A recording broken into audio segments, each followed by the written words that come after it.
بسم اللہ الرحمن الرحیم۔ شروع اللہ کے نام سے جو سب پر مہربان ہے، بہت مہربان ہے۔ یاسین، حکمت بھرے قرآن کی قسم، تم یقیناً پیغمبروں میں سے ہو، بالکل سیدھے راستے پر۔ یہ قرآن اس ذات کی طرف سے اتارا جا رہا ہے جس کا اقتدار بھی کامل ہے، جس کی رحمت بھی کامل، تاکہ تم ان لوگوں کو خبردار کرو جن کے باپ دادوں کو پہلے خبردار نہیں کیا گیا تھا، اس لیے وہ غفلت میں پڑے ہوئے ہیں۔ حقیقت یہ ہے کہ ان میں سے اکثر لوگوں کے بارے میں بات پوری ہو چکی ہے، اس لیے وہ ایمان نہیں لاتے۔ ہم نے ان کے گلوں میں توق ڈال رکھی ہیں جو ٹھوڑیوں تک پہنچے ہوئے ہیں، اور اس وجہ سے ان کے سر اوپر کو اٹھے رہ گئے ہیں، اور ہم نے ایک آڑ ان کے آگے کھڑی کر دی ہے اور ایک آڑ ان کے پیچھے کھڑی کر دی ہے، اور اس طرح انہیں ہر طرف سے ڈھانپ لیا ہے، جس کے نتیجے میں انہیں کچھ سجھائی نہیں دیتا۔ اور ان کے لیے دونوں باتیں برابر ہیں، چاہے تم انہیں خبردار کرو یا خبردار نہ کرو، وہ ایمان نہیں لائیں گے۔ تم تو صرف ایسے شخص کو خبردار کر سکتے ہو جو نصیحت پر چلے اور خدائے رحمان کو دیکھے بغیر اس سے ڈرے۔ چنانچہ اس شخص کو تم مغفرت اور باعزت اجر کی خوشخبری سنا دو۔ یقیناً ہم ہی مردوں کو زندہ کریں گے، اور جو کچھ عمل انہوں نے آگے بھیجے ہیں ہم ان کو بھی لکھتے جاتے ہیں، اور ان کے کاموں پہ جو اثرات ہیں ان کو بھی۔ اور ہم نے ایک واضح کتاب میں ہر چیز کا پورا احاطہ کر رکھا ہے۔ اور اے پیغمبر صلی اللہ علیہ وسلم، تم ان کے سامنے ایک بستی والوں کی مثال پیش کرو جب ان کے پاس رسول آئے تھے۔ جب ہم نے ان کے پاس شروع میں 2 رسول بھیجے تو انہوں نے دونوں کو جھٹلا دیا، پھر ہم نے ایک تیسرے کے ذریعے ان کی تائید کی،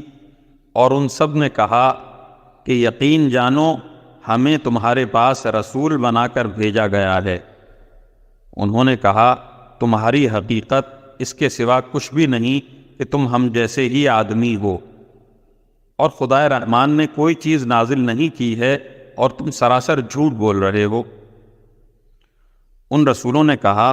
ہمارا پروردگار خوب جانتا ہے کہ ہمیں واقعی تمہارے پاس رسول بنا کر بھیجا گیا ہے، اور ہماری ذمہ داری اس سے زیادہ نہیں ہے کہ صاف صاف پیغام پہنچا دیں۔ بستی والوں نے کہا ہم نے تو تمہارے اندر نحوست محسوس کی ہے، یقین جانو اگر تم باز نہ آئے تو ہم تم پر پتھر برسائیں گے، اور ہمارے ہاتھوں تمہیں بڑی دردناک سزا ملے گی۔ رسولوں نے کہا تمہاری نحوست خود تمہارے ساتھ لگی ہوئی ہے، کیا یہ باتیں اس لیے کر رہے ہو کہ تمہیں نصیحت کی بات پہنچائی گئی ہے؟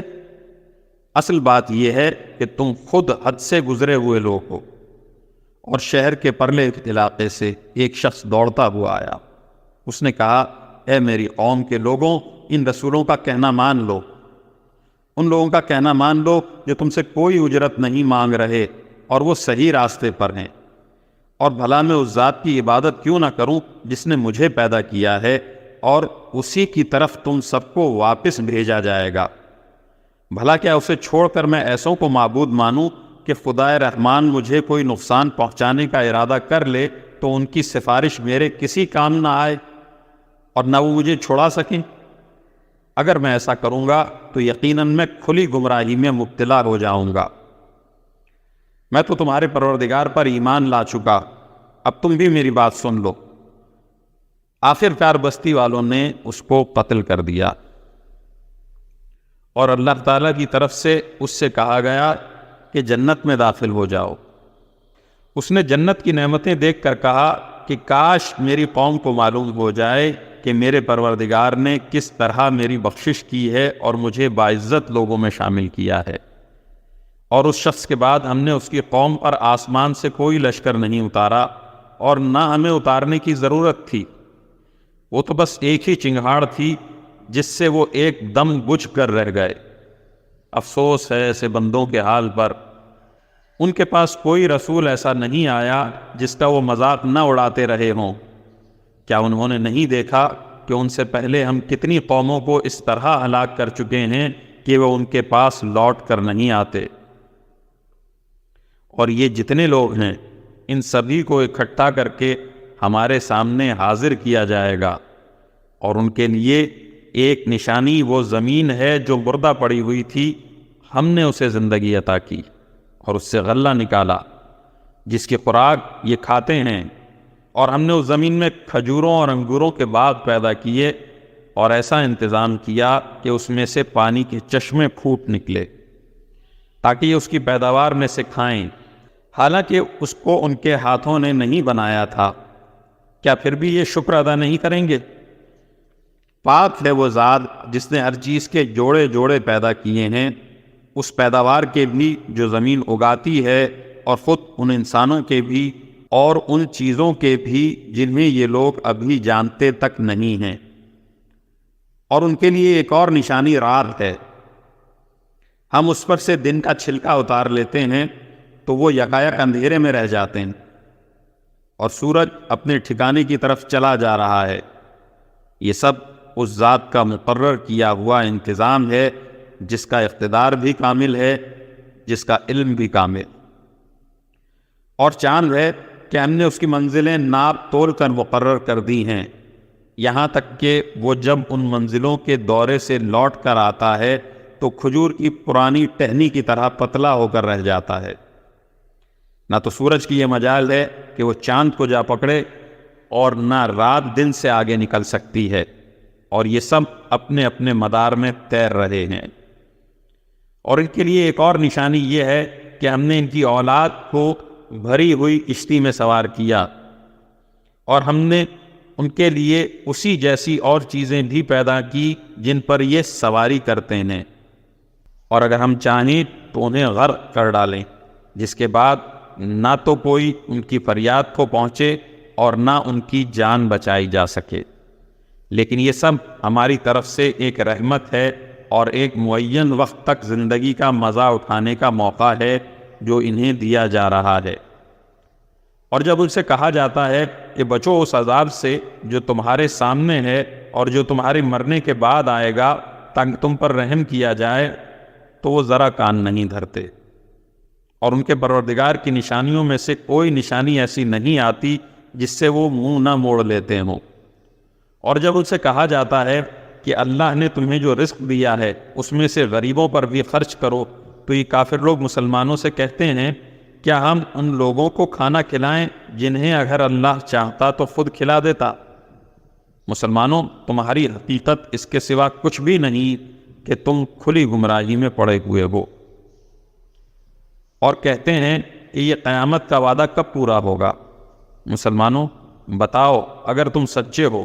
دراصل یہ لوگ بس ایک چنگھاڑ کا انتظار کر رہے ہیں جو ان کی حجت بازی کے عین درمیان انہیں آ پکڑے گی،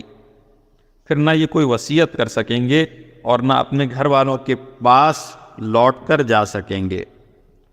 اور سور پھونکا جائے گا تو یکایک یہ اپنی قبروں سے نکل کر اپنے پروردگار کی طرف تیزی سے روانہ ہو جائیں گے۔ ہائے ہماری کم بختی، ہمیں کس نے ہمارے مرقد سے اٹھا کھڑا کیا ہے؟ جواب ملے گا یہ وہی چیز ہے جس کا خدائے رحمان نے وعدہ کیا تھا اور پیغمبروں نے سچی بات کہی تھی، اور کچھ نہیں بس ایک زور کی آواز ہوگی،